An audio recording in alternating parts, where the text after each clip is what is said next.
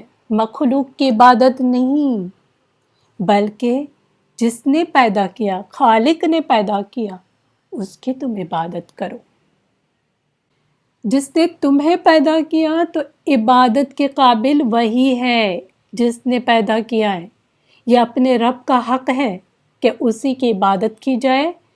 دنیا میں اگر کسی کا حق نہیں دیا جائے تو لوگ کیا کرتے ہیں؟ ہاں، آپ کو بھی پتہ ہے، کسی کا کوئی حق مار کے تو دیکھیں، پھر اس کی شامت آ جاتی ہے نا۔ اس رب نے تمہیں پیدا کیا جبکہ پہلے، یعنی 100 سال 200 سال پہلے آپ دیکھیں، تم کچھ بھی نہیں تھے۔ کیا تھے؟ 100 سال پہلے تھے آپ؟ 200 سال پہلے تھے آپ لوگ؟ تمہارا کوئی وجود نہیں تھا، نام و نشان نہ تھا، اور ہمارے خود والدین کو بھی ہماری پتہ نہیں تھی کہ ہم پیدا ہونے والے ہیں۔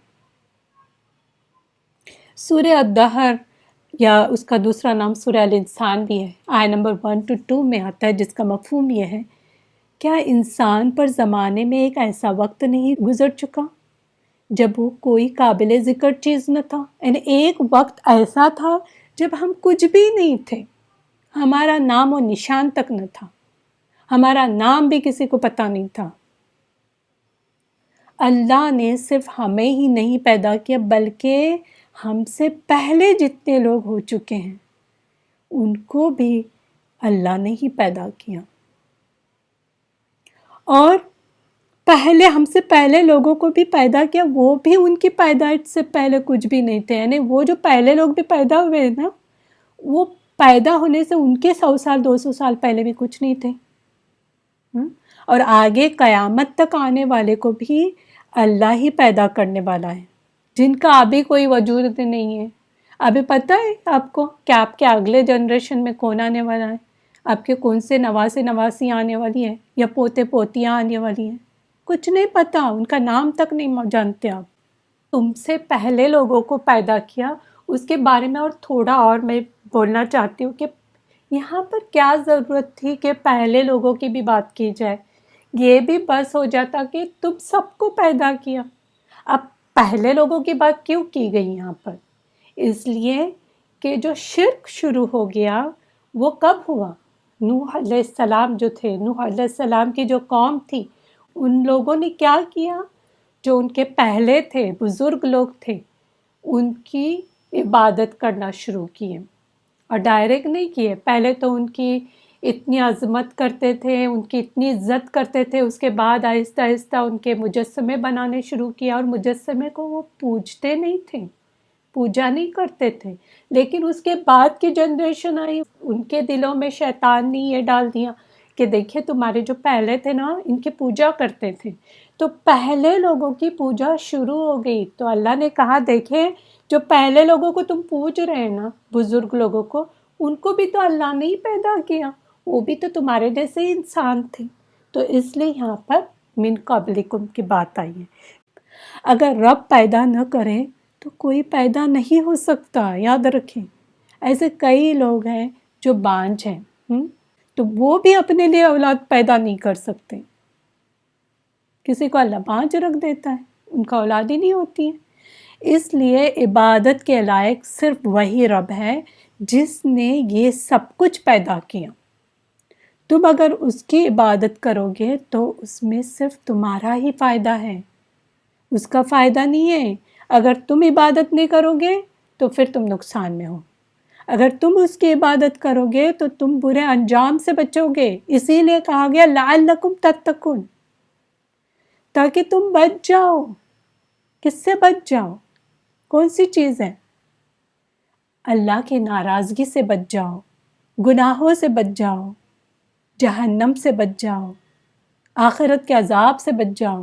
ہم صرف آخرت کا ہی سوچتے لیکن دنیا کی مصیبتوں سے بھی بچ جاؤ گے۔ اگر دین پہ استقامت رہے گی تو یہ جو دنیا میں جو مصیبتیں چل رہی ہیں اس سے بھی بچ جاؤ گے۔ لہٰذا پہلا کرنے کا کام ہمارا یہ ہے کہ اپنے رب کی عبادت کرو۔ رب ہی خالق، مالک اور مدبر ہے۔ رب کا مطلب ہی کیا ہے؟ خالق، the creator, Malik, the master, مدبر، دا پلانر۔ تو خالق، مالک، مدبر وہی رب ہے۔ جب اپنے رب کی عبادت کرو گے تو تقوی حاصل ہوگا۔ تو تقوی حاصل کرنے کے لیے سب سے پہلے عبادت کا مطلب ہر چیز میں یسر یا اللہ نے کہا ہے، مجھے کوئی چوچا نہیں کرنی ہے، مجھے وہ عمل کرنا ہے جو اللہ نے کہا ہے، کوئی کوشچن نہیں۔ تو تب جا کے تقوی حاصل ہوگا۔ چلیے یہاں پر رکتے ہیں ہم، انشاءاللہ اگلی کلاس میں ملاقات ہوگی۔